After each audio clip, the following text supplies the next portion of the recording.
નમસ્કાર, આપ જોઈ રહ્યા છો સંદેશ ન્યૂઝ। હું છું પ્રીતિ।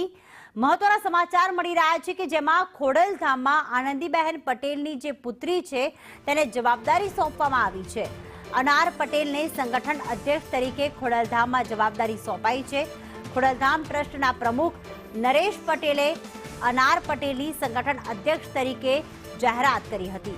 ખોડલધામના સંગઠનને લગતા કામકાજ હવે અનાર પટેલ સંભાળશે। આ અંગેની જાહેરાત નરેશ પટેલે કરી છે। તો ખોડલધામ કન્વીનર મીટ 2026માં આ જાહેરાત કરવામાં આવી।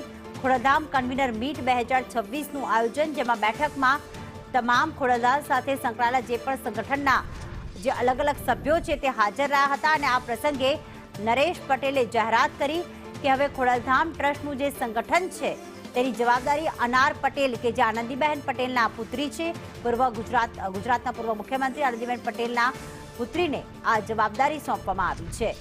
તો આજે મીટનું આયોજન કરવામાં આવ્યું હતું, તેને લઈને ખોડલધામમાં આ જાહેરાત કરવામાં આવી। નરેશ પટેલે જાહેરાત કરતા જ તમામ લોકોએ તાળીના ગડગડાટથી અનાર પટેલની અધ્યક્ષ તરીકે વધાવી લીધા હતા।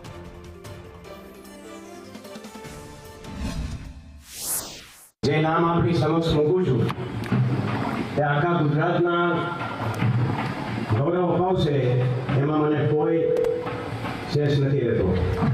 ત્યારે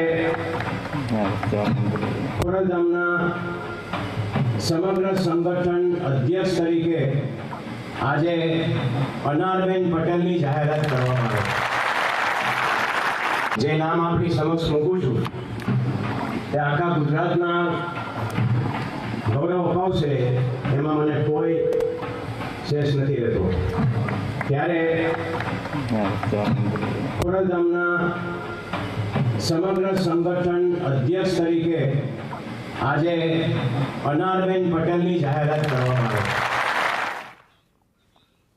તો ખોડલધામ સંગઠનના અધ્યક્ષ તરીકે અનાર પટેલની જાહેરાત કરવામાં આવી છે। નરેશ પટેલે વિશ્વાસ પણ વ્યક્ત કર્યો કે આ જવાબદારી ખૂબ બખૂબી નિભાવશે અને તમામ સંગઠનના સભ્યોને અને ખોડલધામ ટ્રસ્ટને એક સાથે લઈને ચાલશે। ગુજરાતના પૂર્વ મુખ્યમંત્રી આનંદીબેન પટેલના પુત્રી અનાર પટેલને આ જવાબદારી સોંપવામાં આવી છે। ખોડલધામમાં આનંદીબેન પટેલ હવે સંગઠનના અધ્યક્ષ બની ચૂક્યા છે। તમામ સભ્યોએ આ નરેશ પટેલના આ નિર્ણયને વધાવી લીધો હતો।